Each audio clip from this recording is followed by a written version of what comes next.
Welcome to the OCR Report Live. My name is Will Hicks, talking with David Watson and Steve Hammond. Dave is the Vice President of Product and Head of Sport at Spartan. Steve is the Senior Manager of Sport and Pro Athletes for Spartan. I am happy to welcome David and Steve to the show. Welcome, guys. Thank you. Thank you very much. Thank you, William. And we are live on YouTube, just as a reminder for all of us. Okay, so first question. Dave Watson, are burpees really gone from Spartan? Will, it's most people today have, and the last 24 hours have been pretty hectic. Most people have asked me about the 3K, so it's cool that you got a little bit of a different take on that one. They are, but it's a bit more complicated than that. It's not for everybody. So burpees are gone for the elite category and the age group category. Those competitors are going to be moving to a penalty loop based system, and I can just say off the top of the bat that those penalty loops are going to be hard enough, and they're going to be placed in good spots, and they're going to fit the crime and all those sorts of things that people are worried about. So, and we've got Steve here who's, he's the head and in charge of making sure those loops are designed correctly. And Steve, as an athlete himself, he knows what a loop should be. So, yep, they are. And, I think it's been something that's been in the making for a few years. And Joe, I can tell you that, Joe DeSena, the CEO, he's not too happy about it. He's not too happy about it. Okay, how do you such an integral part of Spartan? So I think moving the sport side of it forward, which is both mine and David's focus, it's a kind of a win for us to sort of see this come through to fruition. But it still doesn't mean that the open waivers won't see a burpee pit around. But just going on to Dave's point, I know we've been. I suppose flirting with the ideas of penalty loops for a while now, and not everyone's got completely on board what a penalty loop is. But we are, my aim is for 2023 is to have legit penalty loops and, to have a format. And what's interesting with that specific thing is not to have it compared to a burpee penalty. Like it's a different penalty. So I know people are like, oh well, it's longer to do burpees, it's more of a punishment. Well, let's try and not compare the two and try and compare just a penalty loop to that to that obstacle. So the aim is we have an SOP written up, and the aim is to have like a legit minute 20 to 2 minute running loop, whatever that will be. So it's 200 meter, could be over any terrain, so it may be a little bit shorter, could be a little bit longer. If you don't have room, then we might be able to have a sandbag carry or a crawl as well to fit that. Got the kiddo handed in as well. Yeah, that's good. Hey, Will, one thing. Sure. Hammond and I were just at Euros, and we were running around just hours before go time, and we'd looked at a few loops, and Steve was still, tweaking loops and making them longer and making one shorter and making one go uphill. So yeah, we're pretty fanatical about it. We're going to make sure it's done right.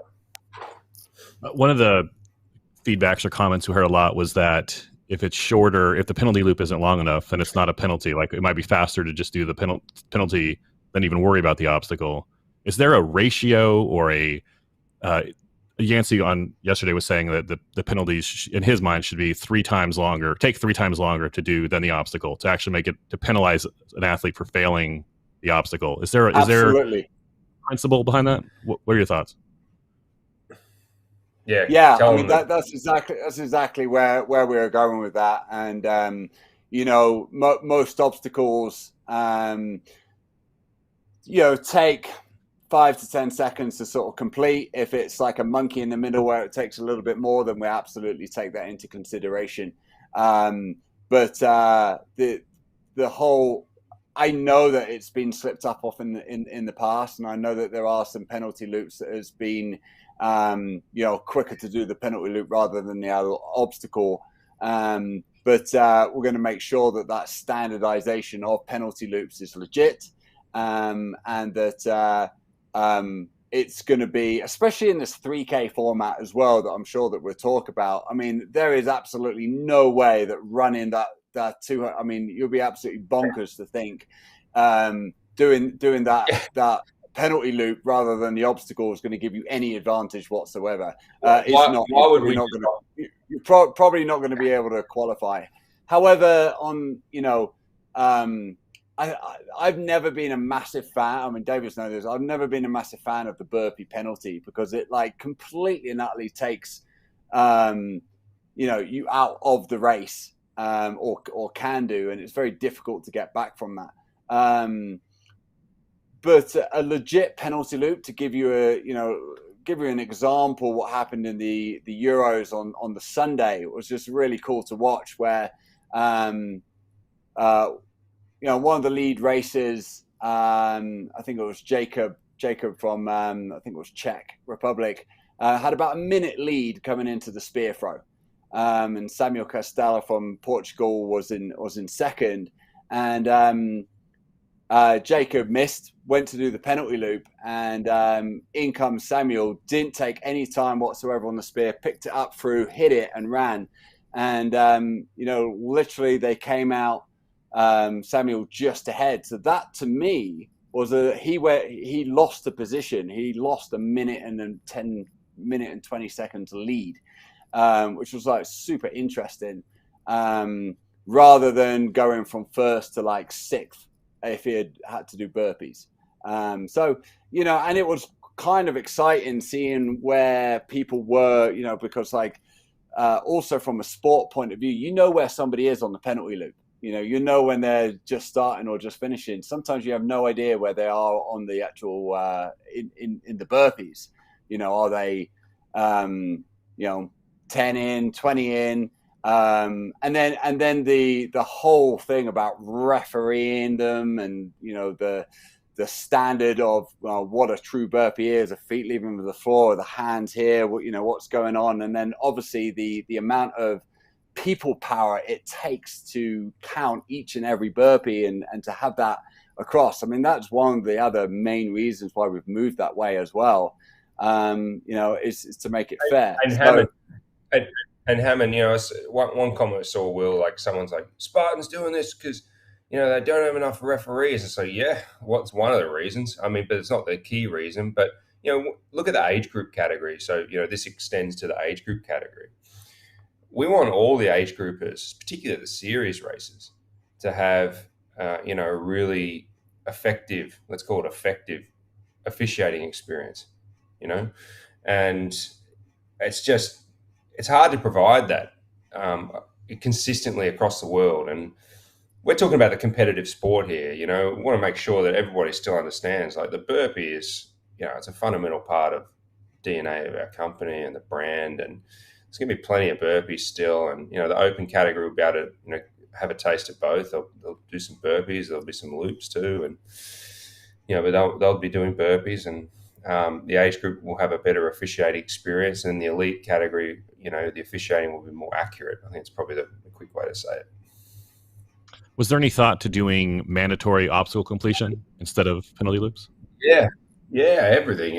Like we go through everything, everything we can think of, and then if we can't think of something, we'll call somebody.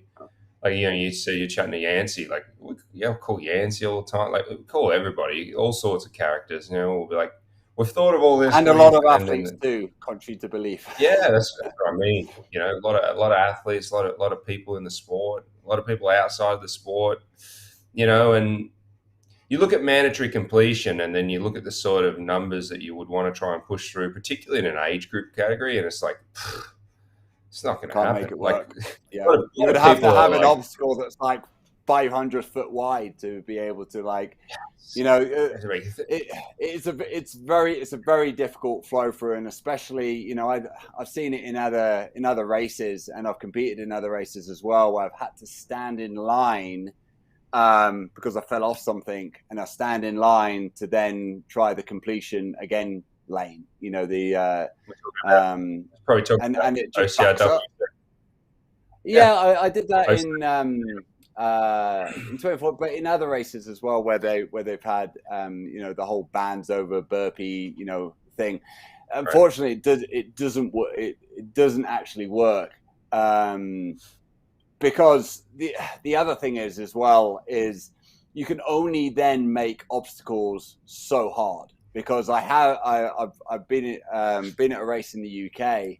Can't remember where it was. It was quite a while back, but it was like the UK OCR Championships or something, where one of the rigs was so hard, it poured with rain, everything was absolutely sopping wet, and it was a mandatory completion obstacle, and hardly any of the women competitors could actually do it. In fact, I don't think anyone did it in the top 20, top 30, and then somebody came in a lot later and then actually completed it. And we would never want to get into that sort of situation.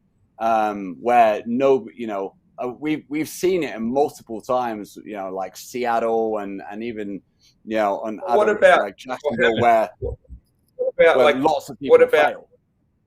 What about we're always making tweaks too, Will.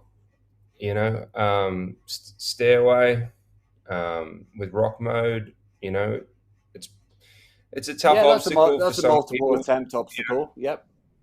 Yeah, but like in the rigs and that kind of stuff. I think the format that we got is good. You fall off, you do your penalty loop, and it's you're still in the game. It's still exciting, rather than possibly having to line up. Possibly I don't want to see an athlete be at an obstacle for 5 minutes. It's absolutely demoralizing sometimes. It's crap to watch in a competitive setting. It's not feasible from a throughput setting, and we don't want to apply a rule just to elite and not age group, because I think that, both of those categories are competitive categories, and the rules that apply to one should apply to the other as feasibly as possible. And so far we've been able to achieve that, and yes, I just want to go back to stairway for a sec. If you talk about mandatory completion, I also think you got to start to look at, how does that apply to, pass fail to single attempt, or then do you place it across the board, and then what if someone just legit can't get up over something, even if it's multiple attempt, then what? You put a loop in or not, so yeah, and then cost cost is one thing, but then sometimes just practicality, like a venue, even if we could build a 25 lane wide twister bay, it's not every venue allows this, I think a lot of people think it's a lot easier than it really is. Sitting down on a design review with the team, and I think in obstacle course racing we have some of the best and most experienced folks around the world designing courses, and it's a tough process. Just doing the 3K, for example, maybe talk about that in a minute, but just getting that exciting process. It's hard. Yeah. So yeah, mandatory. No, it doesn't. It's not really feasible. If someone wants to ask about bans, I mean, listen, I don't mind bans necessarily from my perspective, and I think as a team we all don't necessarily mind it. I know that the federation's definitely been looking at that and been using that in various forms, but we think it's just a little bit janky. It's a little bit awkward. Handing out bands, you get tons of these bands. You got to go grab your band, and then you cut the band, and it's like, especially if you look at it from a broadcast perspective, it's just a little bit. It's a little bit homebrew, on TV. So we just didn't feel it was that kind of like slick to do it, and I don't think it's that exciting to watch. And it's also, if you've got cameras, and this is just talking particularly from a broadcast perspective, it's a bit hard to follow. Yeah. Steve, you mentioned someone doing an obstacle, falling off, and then running off, doing the penalty loop.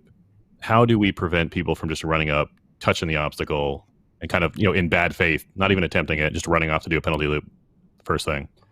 But, very difficult. I suppose in the, very difficult to adjudicate that, what an attempt is. I like some of the ideas of, we used to have 8-hanger obstacle where, the water, you either like climb out the water, you go across, and then you like drop down the other side, and you couldn't walk around, you couldn't just touch it and then walk around the obstacle, you had to go through. So that kind of idea I absolutely love. Unfortunately, a lot of our obstacles are kind of just on, dry land, so you could just touch and go. But I think this is where the penalty loop comes in, that there's absolutely no, there's going to be no advantage in doing that whatsoever. And, if it is that absolutely obvious that there is no attempt made, then there is room for, a 10-minute penalty or even DQ. So yeah, athletes would have to be very, very careful with doing that. Still looking at a couple of things in the rule book. Maybe there's other ways as well that we can double up on that. So yeah, the loop is going to make it so it won't make any competitive sense to do it, time-wise or physiologically. But there are some other things we can do as well in terms of what constitutes an attempt, in terms of engagement. So yeah, we're going to make sure that that's really buttoned up and tight for next year. I would like them to be called punishment loops so that people don't want to do that. I like that. Maybe we'll go with that. Maybe Joe will be like, he's sort of been more on board with the with the penalty loop. We call it the punishment loop. Punishment loop. We can put a little TM next to that. Will, that's yours. I better get that in there quick. How did that conversation go with Joe? Hey, Joe, how was your day? Oh, by the way, burpees are gone. See you later. Like, what did he say when you guys approached it? Basically that. Tried to drop it in like really, really early in the morning, like 3 a.m. or something, or when he was on another call. No, look, I mean, look, it's been something we've talked about. It's not something out of the blue. Like you can imagine, we've talked about this topic before, and I think just the time is right. The time is right with where the sport's at. The time is right for what this allows us to do with, the Spartan version of the sport. And meaning, the vision we have for it over the next 5 years, 10 years, we had a good discussion about, the elite end of the sport and the age group end of the sport and what it takes to officiate it properly. And that's where I had the conversation with Joe, and still didn't like it, but I think he understands it. Yeah. Yeah, I know he understands it because he allowed us to do it. You mentioned a couple of times this new 3K race for 2023. David, tell me about the new 3K. Oh man, this is something we've worked on for a while. Many years. Even I've been with Spartan six years, and before I came along, Spartan was testing the short course format. Just after I joined, we did a test in Texas. We've done most people probably don't know this for the trivia buffs, that we've actually done a short course test in Mexico. It was an 800-meter loop. And we showed up, and actually our Mexican colleagues have set an 800-meter track when it was meant to be 400 meters. Asheville, we did one as well. Asheville, we did a 2016. 2016. There was Killington, which I think was more of a kind of rectangular format. We've done all sorts, but then we've also, of course, with Spartan Games, Spartan Cross featured as a major part of Spartan Games. So we've been working on a multi-lap short course format for quite a long time. I think we've tweaked the recipe and we really worked on it over the pandemic. And, coming out the other side of the pandemic gave us a great opportunity to have a 1K course, which is integrated into the course that's offered on an event weekend. So what Steve's role and our fantastic team of race directors around the world and our production team, Garfield Griffiths is one of the guys closely involved, if you know Garfield. Gary Bellinger's in there and a lot of the sport team. These guys have basically figured out how to overlay this 1K loop. And so the 3K format is a 3-round system. It's a qualifying round 1, which is a 1-lap 1K qualifying round, 45 athletes. They get cut down to 30. The second qualifying round happens over another 1K lap, 1 lap.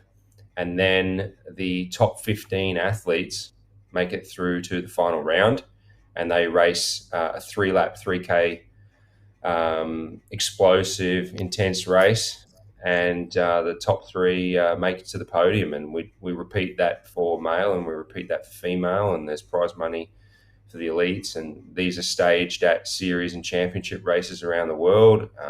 Beast races don't go away, but all these other great formats that we've really refined over the years, they'll still be there. And we intend to hold these championship distances alongside each other next year. So if there's a 3K event at a major championship, let's say the one of the regional championships, there'll be a beast there as well. And so different athletes and of different specialties will be able to come out and it'll be a championship weekend, which would be really, really exciting. So and we're Federation too. I was going to say we're working with the Federation too. Had some great discussions with the International Federation, and increasingly so over the coming months. We're going to be really collaborating with the national federations around the world in the sport, so that we can work on athletic development and really they're going to come in and they'll sanction those races, and it's going to be great. What does that mean if they sanction a race? What does that mean for Spartan and for the athlete coming that weekend?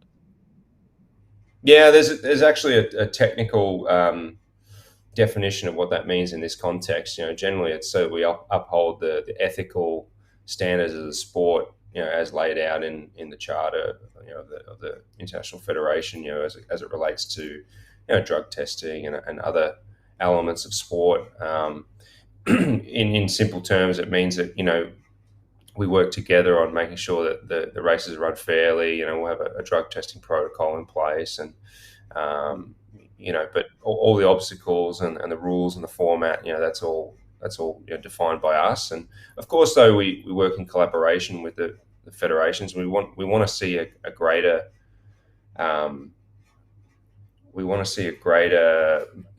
coming together, if you like, of the way that the International Federation World Obstacle sees the vision of the sport and the way we do too, and we want to work together on the future. So having these races as officially recognised by the federation and sanctioning is part of that helps that mission. Sure.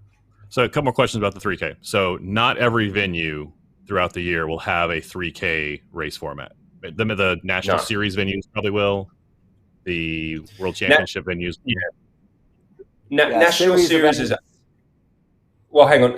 National, we should define Hammond. National is an age group-based series. So what I really have been excited about is that all the national series have been age group focused, and in the US and now globally. Next year, across Europe particularly, national will be age group. And then the regional, just like this year, the regional elite series will be where the 3K is featured. And then we have a bunch of regional championships, some new regional championships coming too, which we can, I'll give you that for now, and more information coming. Look close to home in the US. That they're going to feature it as well, and the world champs as well. You mentioned 45 men. Oh, go ahead, Steve. No, I think Stevie wanted to. I didn't say anything. All good. Yeah. So you mentioned 45 men, 45 women. How do people qualify? Is it a application process? I'll give that to Hammond. He can answer that. But yeah,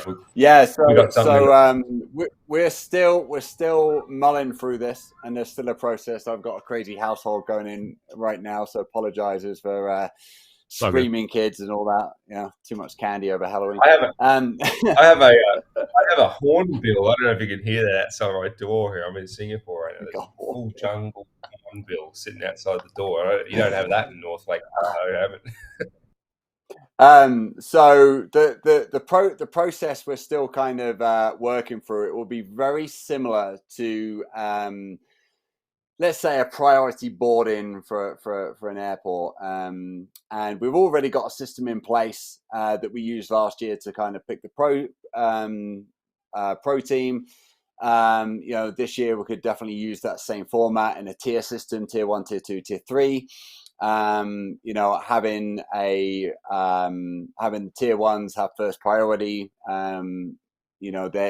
That's their window, and then 2 days later you got tier 2s for their window, and then tier 3s for their window, and then possibly even a tier 4, and then an open if all the spaces aren't filled. So I think that's probably one of the fairest ways to do it so far.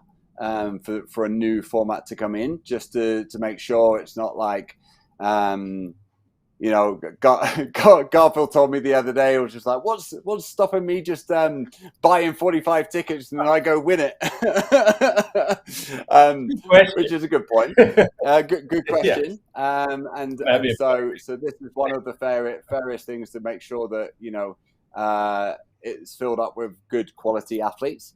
Instead of like an invite only, which can be subjective, but also the other spectrum of that is we want to bring in new talent as well, and we want to bring in new opportunities. So we'll probably fill that, let's say 90% full, and then have the other 10% for open or other ways of getting in if you haven't made it through the qualification system. Garfield's going to get the most out of his unbreakable pass, it sounds like. Yeah, right. Yeah. So how many of the don't worry. How many of the 3K races do you think will be in the US or in North America next year? I reckon the majority. Is that good? Majority? Is that good? I was looking for more like a number, like 10 or 17. Well, you got to think about it. Yeah, you got to think about it this way. So, next year we're going to have the Elite Series expand out to Europe and Asia Pacific as well. Hello to everybody in Europe and Asia Pacific on the Elite side. We love you guys, and we're going to bring this to you. And generally speaking, you saw the series this year, has 5 stops with the majority in the US. So we're looking at a similar model, Will. And then, the regional champs tend to be, based, if I like take Europe, for example, this year we had it in the UK, next year, it'll still be in the regional. That's how you define it. So, you're going to see it. Put it this way, you see at least 3. Can you mentioned something? Okay, so this year, 2022, had the debut of the North American Elite Series. You mentioned next year a kind of worldwide Elite Series or US, Europe Elite Series. Is that what you do? Regional. No, so staying with the North American Elite Series, so there'll be a North American Elite Series, 5 races. There'll be a Europe Elite Series, European Elite Series, which is 5 races. And then an Asia Pacific Elite Series, which takes into account, all the countries across the Asia Pacific region. So we're talking, China, Japan, Korea, Singapore, Australia. Yep. So all the national series, age group focused again, and then 3 major elite regional series leading up to the World Championship. Exactly. And then the regional championships. So, like the North American Championships. Exactly. Yeah, North American, European. We've got a couple of interesting developments up our sleeve on on how the elite side of the North American Championship is going to be developed. And we're really looking at what that means. I can expand on that. What that means is really want to make sure we're taking into account the athletic development of Central and South America and the Caribbean region as well. So just really trying to make sure that we include those regions as well in a form of competition that we can cover next year. What else do people need to know about the 3K race? What's your most common question? Jesus, so many. I mean, we could get into some theoretical discussions about why the qualifying shorter than the 3K. I saw an elite like world championship level athlete mentioning that today, that the 1K qualifiers are good for a different athlete than whoever's going to win the 3K, the 3-lap. Definitely blown up a bit today, and it's been a point of discussion that me, David, and team have had for a while. And but today's kind of that's one of the main questions of what I've received. I wouldn't call it a concern, but it was definitely one of the questions that I received the most from some of the top athletes. Steve was concerned, and we very concerned too. We hashed this out. In fact, I want to make a shout out, to Giles Chater as well. Very, very important. We shout out to Giles. Giles is the CEO of Tough Mudder, and Giles has been really, really integral in the process of developing this. So, middle of the night right now in London, but hey to Giles, and he brought this up, and so did Matt Brook. And Matt Brook runs our European business. And so we sat down, and in the end, we got like 48, 50 people on, and we just really, for many hours, we worked through this and days beforehand. And essentially, it comes down to this. If you look at this from a traditional athletic standpoint, the traditional, let's call it a track and field lens, or maybe just a traditional athletic lens, it's no doubt that a 1K distance is a middle distance, and the 3K distance is now long distance running. And, from a traditional perspective, they're athletically very different.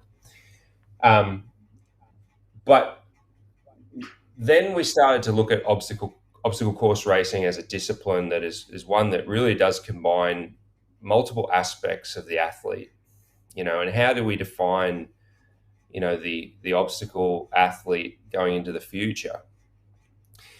And we sort of started to say, well, maybe there's an opportunity there, to combine a couple of different disciplines in middle and long distance running, across one competition, just like we combine strength and endurance, agility, and other elements too. That, if you take a look at, doing the 10,000, for example, on the track, you're not carrying a double sandbag at any point there, for that test of endurance. So, it's always been in our DNA to combine these different elements. And so then we started to say, well, maybe this provides an interesting element of competition and versatility to the obstacle athlete in this format of the 3K, right? So we're not saying that if you're, like Ryan's a good example, Ryan Atkins is a good example. He's a fantastic athlete all around. I mean, he's one of the best in the world.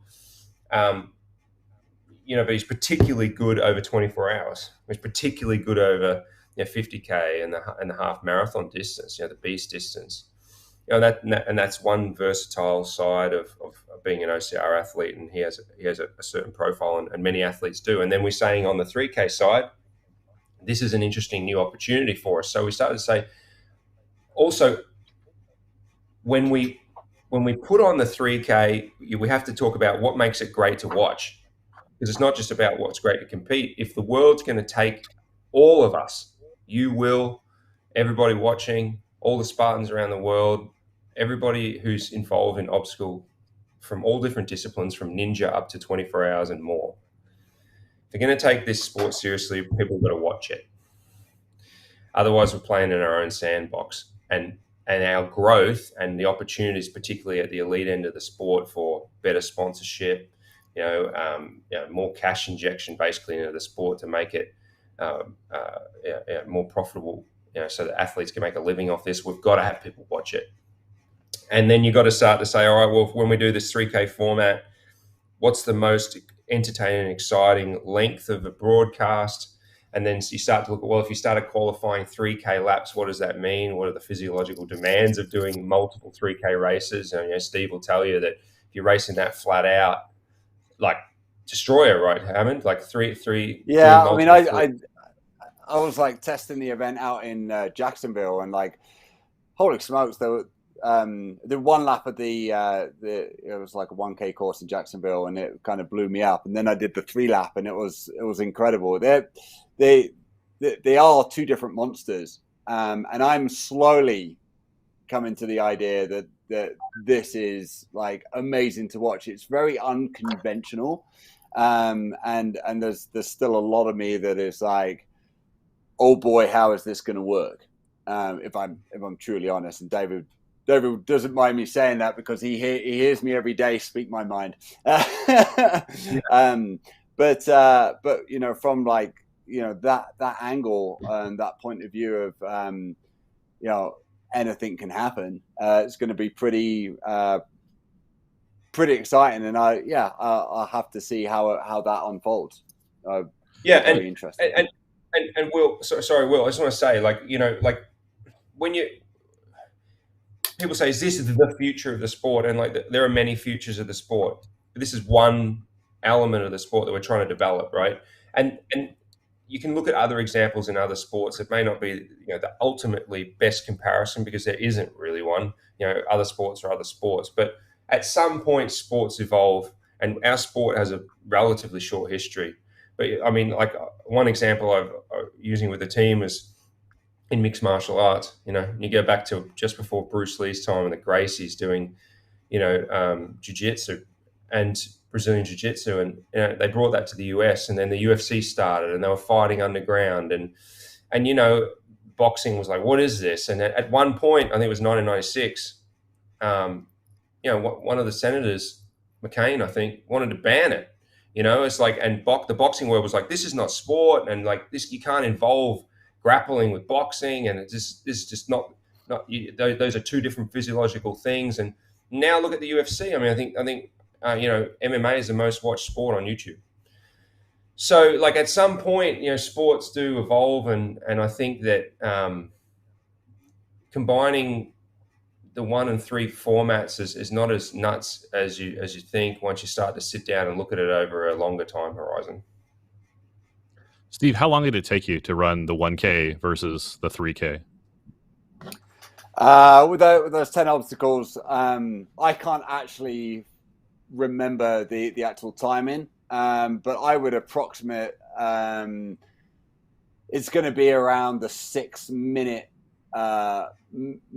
I mean, this is what I'm predicting for sort of top finishers, be about the 5-6 minutes for 1K, with all the rolling mud, dunk, a double sandbag carry, bucket carry, some tricky obstacles in there. It'll be in and around that time, which will probably equate to maybe a 21, 22. I mean, it just depends on the course, just depends on if it's flat, if it's, if it's muddy, if it's hilly, if it's like a big bell, whatever. So there's definitely variety of terrain, variety of, conditions that, that the athletes are going to face through the series. And that's the aim, that it's not all going to be exactly the same obstacles in a line. I mean, there's just going to be like a ton of different varieties of this, which will kind of make it very interesting. So timing wise, you're probably looking about anywhere from 21 to 23 for the men, 23 to 25 for the women, in and around that kind of time. I mean, that's very, very ballpark, but variety of obstacles too, Will, like as Hammond just said. So like, I think some folks were concerned that like we're trying to do something sterile, or the same obstacle is going to be placed at the same distance on every course, and we're just going to be flat. And that's not the case. different venues are going to offer different 3K courses. It's going to be mud. We're going to have rolling mud. Sometimes we may even have dunk wall in there. There's going to be hopefully some funky single track sometimes. We've got about 20-something obstacles earmarked, that can be, 10 to 12 obstacles will be on each lap. So what race directors have, that's exactly the question right now. They have about 20 to choose from the Spartan portfolio of obstacles. And, so one race you might start off and you're going to hit a different obstacle, at one venue compared to the next. So there's going to be that great variety. And what that does is, it keeps the competition fresh, makes it interesting for the athletes, for the viewer, but it also allows our production teams to put this on at different venues around the world because, not every venue allows the exact same layout. And so I think we've found a really nice blend. Mm-hmm. You mentioned TV a couple of times, Dave. With those times Steve was mentioning, you take the men's finals and the women's finals, you put them together. That's about 42, 44 minutes. That's add some commercials around there. You got a 60-minute TV show. Funny that.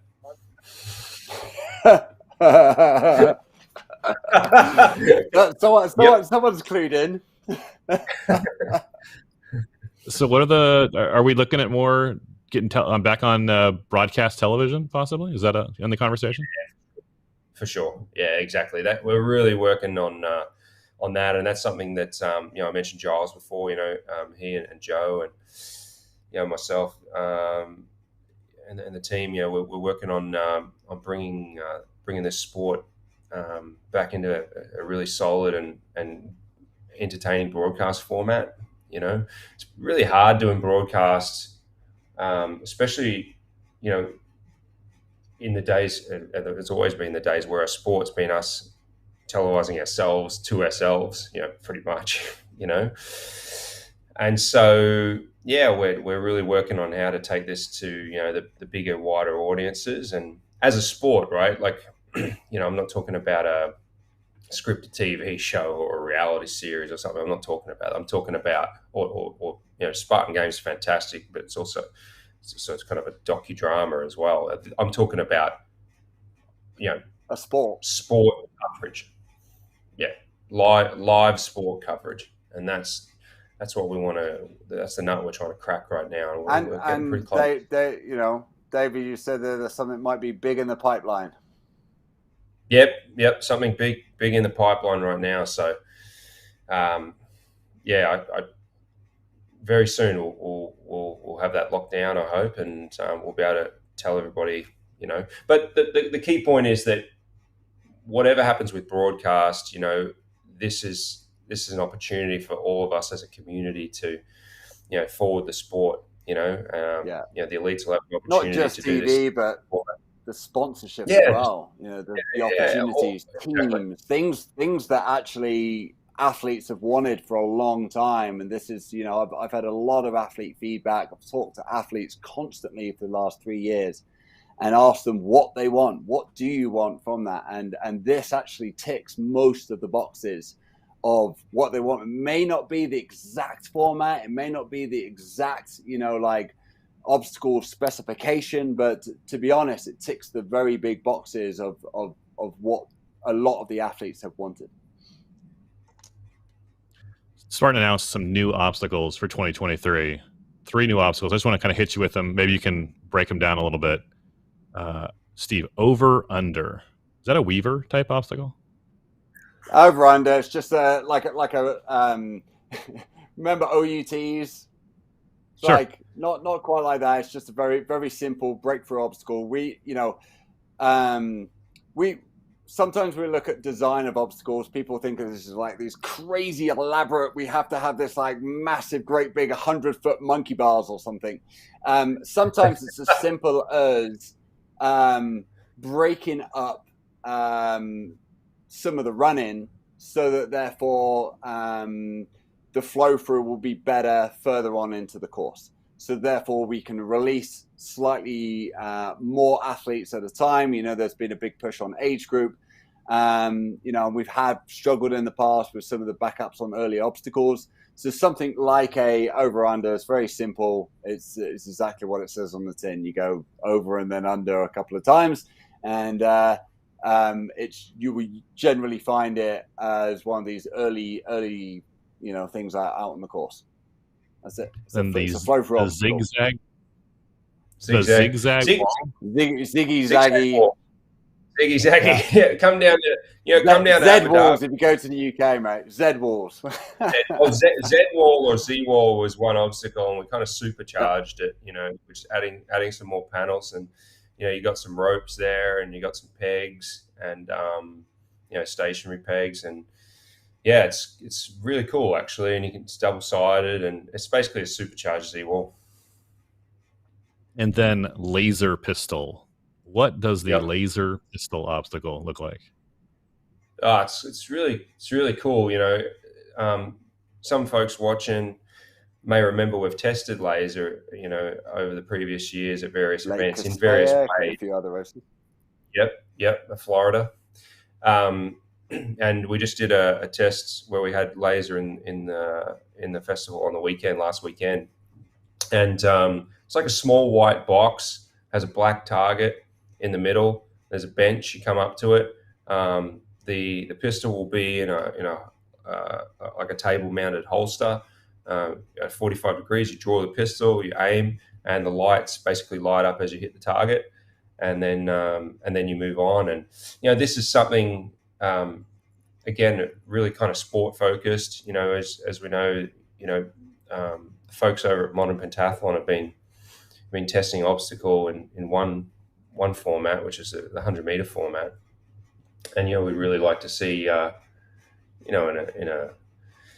in a future setting in that world that the 3K format was used. But one thing that I really like about that is the use of laser pistol. So again, Abu Dhabi, if you want to come test it out, it's going to be there. So same with zigzag wall. And just to say, Will, like that's probably, I can imagine already, like people are like, oh, is that it? Like, is that the best you got for next year? It's like, no, it's not. Like, actually, more in the pipeline. Yeah, we've got 48 concurrent concepts in development right now. We have a really fantastic team. Shout out to all the guys and ladies who are involved. And I'd say that's probably the biggest development effort we've done in quite a long time, especially because of the pandemic. And so our plan is to bring more than that. Don't worry. We're working on it. It takes time. We've got a whole bunch of kit that takes money. It's an expensive process, and we've got to try and really be really efficient with that stuff at the moment.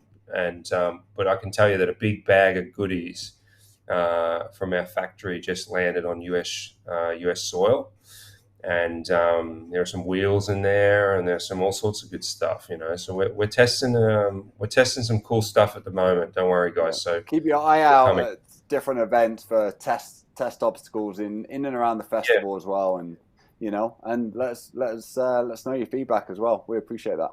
That's right.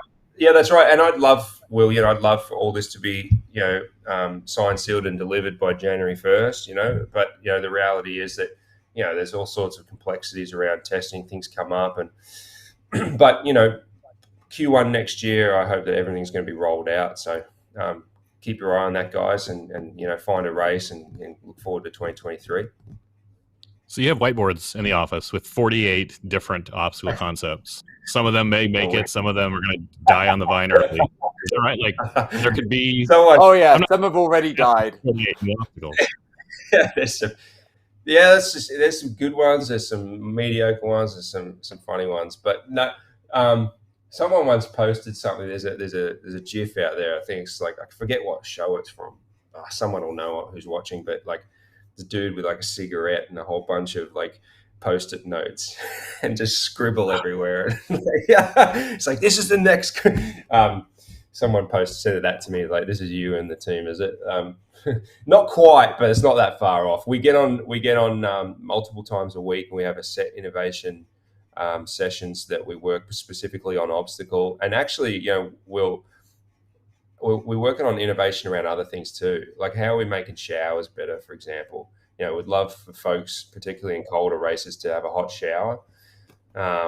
not as easy as it sounds to have 10,000 people have a hot shower. Environmentally, cost-wise, the mechanics you need, safety, filtering, all that sort of stuff, right? But we're working on that. How can we keep the water colder for people at the aid stations? On a hot day when you run past the aid station, you want to grab a cold water. How do we do that? Yeah, so we work on more than innovation. Yeah. You mentioned the World Championships coming up December 2nd through 4th in Abu Dhabi. How is the preparation going? It's going really well. It's going really, really well. It's a faster course. I don't know if I've really said this before, but it's a faster course. Does have sand dunes, but the amazing thing about the desert in UAE is that every little bit is just really unique, and this has got sort of very fast, flat scrub, which will be fantastic, to have competitors go through. And then, of course, we've got sand dunes, but, tricky, and then onto salt flats. We've got camel roads that competitors are going to follow through the desert.